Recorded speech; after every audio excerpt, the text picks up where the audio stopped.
Hey everybody, welcome to Obscurities and Miniatures, and boy oh boy, do I have a model that I am excited to get to build. It's taken me a few days and a whole lot of frustration, not with the model itself, with my printer naturally, and I can show you guys all sorts of fun stuff today, but I have been busy printing the files from Black Forge Games' Corrupted Tenjin. Now, Tenjin was originally a Kickstarter a little whiles back, and I backed it, full disclosure, and then I pulled off at the last minute, canceled it, and I'm like, I'll never print anything that big. Well, I was wrong. That's the base. Let's get a nice normal-sized model. Here, I've got a Necromunda guy there. So, Tenjin was a big samurai dude. You guys know I like samurai stuff. And the corrupted version was all kinds of messed up and turning into like a dragon dude. So I was like, oh, we gotta print this. So I did, and then I printed the feet, but then I looked at the feet, and I have no idea what happened. It just kind of clean cut off there. No clue why. And then I thought, okay, well, you know what? Maybe the printer is just being weird. Maybe there were some faults. I honestly don't know. So I tried again, put the big pieces in the different spots, and I thought, you know what? Let's get the torso printed. Like, look at the details on this. It's just crazy, right? He's got like the spine, and he's got all these like spikes coming off and supports that need to be cleared off, and then hello there. Yeah, that's not supposed to be printed like that.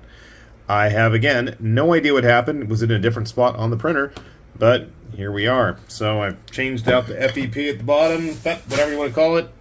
Finally throw those away. And, well, try it again, and nope, we gotta, I don't know. Check this out. There's like this crazy gash. I don't know what. Maybe it's the USB flash drive or something that's causing these issues. I have no idea. This was very disheartening. But third time was the charm, and finally we got his pants all printed.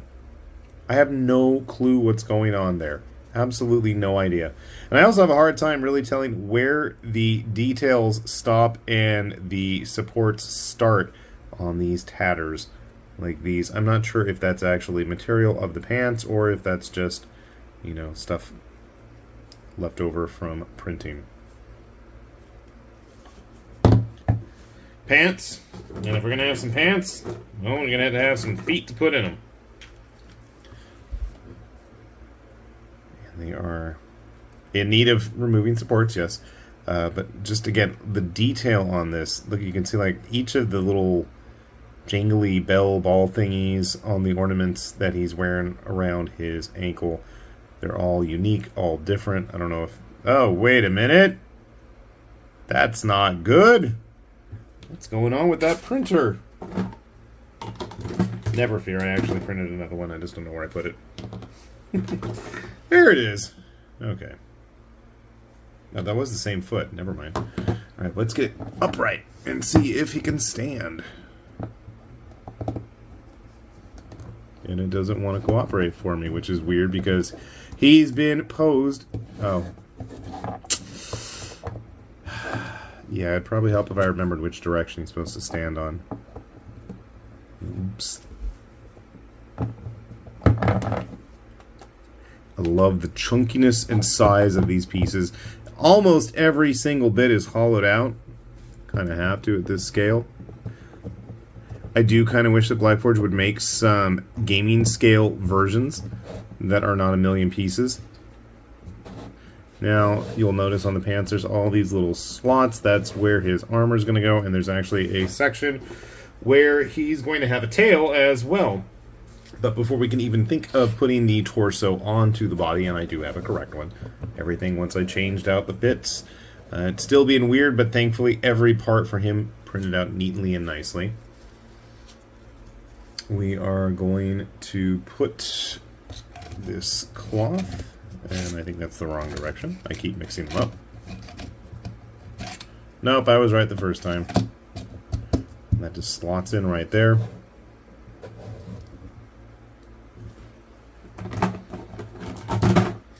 We got a nice big chunky tail. I'm I'm just going to set that to the side for now. It's not going to stay in there on its own. And I still can't actually put the torso on. We need to put his belt on first. That's going to need... Nope. Eventually we'll figure out which directions everything are supposed to go. Get that camera up a little bit. And then finally, I do have the corrected torso. The original version of Tenjin is wearing armor. I'm not sure if his armor has just gotten kind of absorbed into his body at this point. You can see the remnants. He's got like those dragon heads on his shoulder. If his skin's burst open, if that's cloth. I guess one of the cool things is you can paint it however you feel. And I can't even fit him on the screen. And I still don't even have the head yet. That's pretty wild.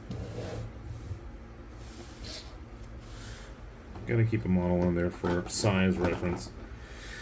Alright, here's the head.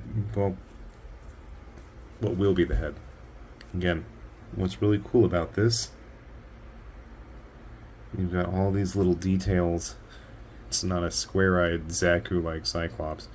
There's feathers, there's hair, there's the ornaments out of focus. Just all kinds of stuff going on. I think this thing is truly going to be a painter's delight. Get that back zoomed down a little bit. Sticking up. Let's finish off the head here. Here is the lower jaw. I'm not sure if that's actually his physical tongue or if it's part of his armor or what's left of his armor. Because I don't think the original was going to be all crazy mutated. And then we have his face. He is in full-on monster mode here. I have not glued anything, obviously.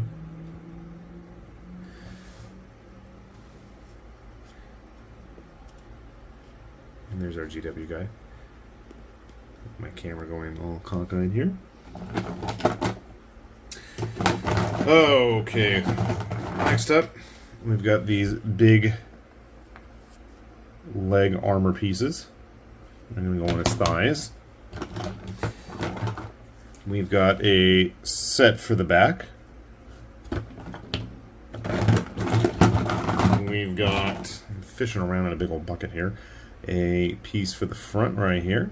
And then on top of that, we're going to have the ornamental rope that is going to tie everything together.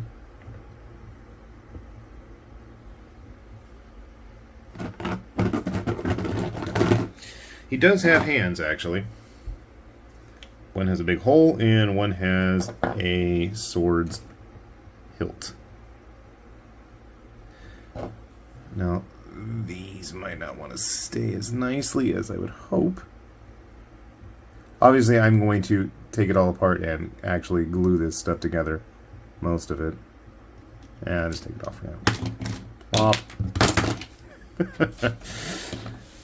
They're so chunky it doesn't even matter. And in the hands, we've got his sword, which is a bit more mutated than it looked originally in the non-corrupted form. And again, just lots of fun detailing and different types of textures. Never did I ever think that would be such a cool selling point. I remember seeing that on the Kickstarter page. They mentioned all of the, various textures and details. I was like, so what? But you know what? It's honestly pretty dang cool. And then he's got this amber gemstone thing that's going to go in his hands. Speaking of hands, I thought I had misprinted it at first. He's got 2 thumbs and 4 fingers. And then I thought, well, maybe it's just on that one. Nope, it's on both. That is how he's supposed to look. Which makes me curious. I will have to get around to printing the original non-corrupted version of Tenjin.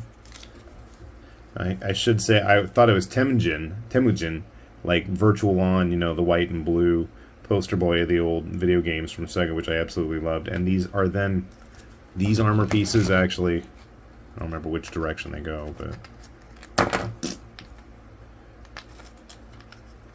something like that. They're going to sit on top. These are labeled. It's hard to see, but there is an R there and an R there. So in case you mix things up, They've already labeled it for you, but we're still not done. You may have noticed on his back, maybe, when I showed it to you, there's those two nice big slots in addition to the section where the back armor is going to go. Well, that's because he's got big old freaking wings. And I mean, they're really big. These are some of the biggest pieces I think I've ever printed, and you'll notice that they're actually two pieces. That's because you gotta ka-thunk stuck them together. It doesn't even fit on my camera screen. They're that big. They're almost as tall as he is. It took about 12 hours to finish printing. That's just nuts. Thankfully, I was able to at least get these two big ones intact in one piece. And again, you've got like fur, there's feathers, there's claw things, spikes. There's just a ton of stuff. And let me collect all this. I'm going to get it all glued together, show you how it looks. And I mean, I gotta say, I really enjoyed printing this.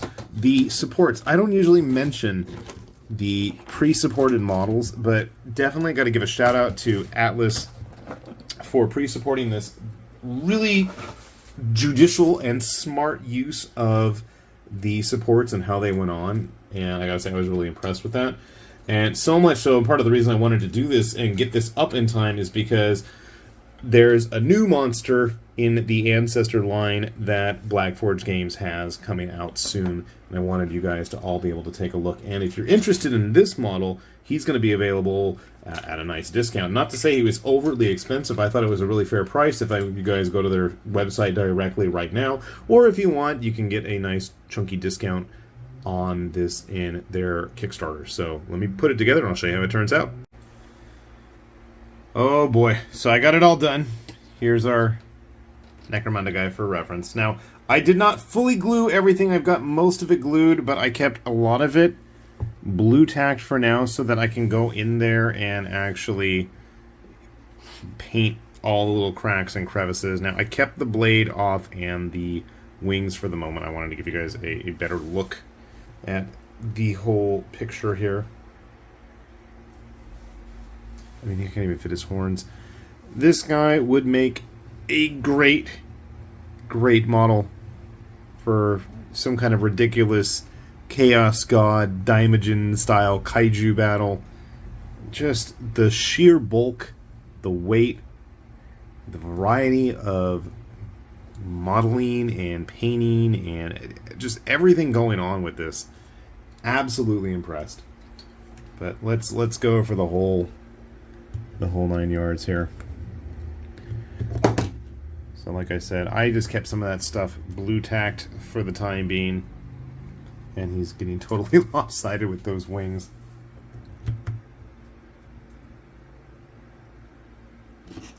Like I said, he's not even fully glued. The torso's not even nothing. There's no blue tack or anything even. It's just sitting there. Can I find the right spot for this? Somewhere around there we go. Alright. And then with the blade in there, oh, you're just not going to cooperate here. Alright, can I do this without having everything fall off?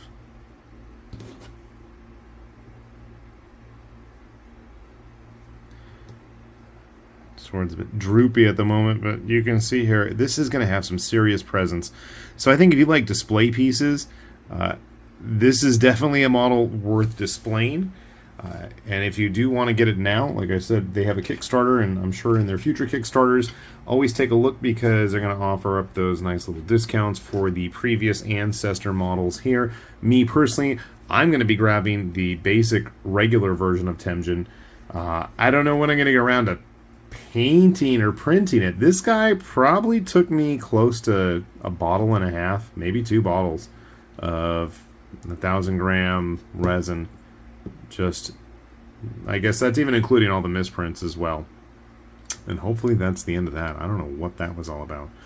But yeah, I'm really looking forward to seeing their Minotaurs. I might even try painting up their big, giant Viking guy. But to me, this guy especially, I think, has a lot of gaming potential for like a big, giant Chaos God, big bad in an RPG. I mean, he's going to absolutely dwarf the competition. Centerpiece for some sort of Oni slash demon slash samurai army. I mean, that's where he's going to be with my stuff.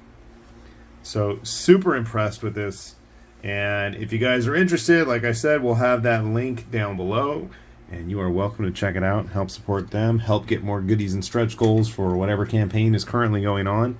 The Ancestor models are definitely going to be a impressive piece for display, or hopefully for gaming too. I mean, very smartly designed, very smartly engineered, all kinds of neat ideas and textures going on there. Now all we need is some kind of a giant lizard man. That's my next hope. This is pretty close with the whole dragon-like influence there.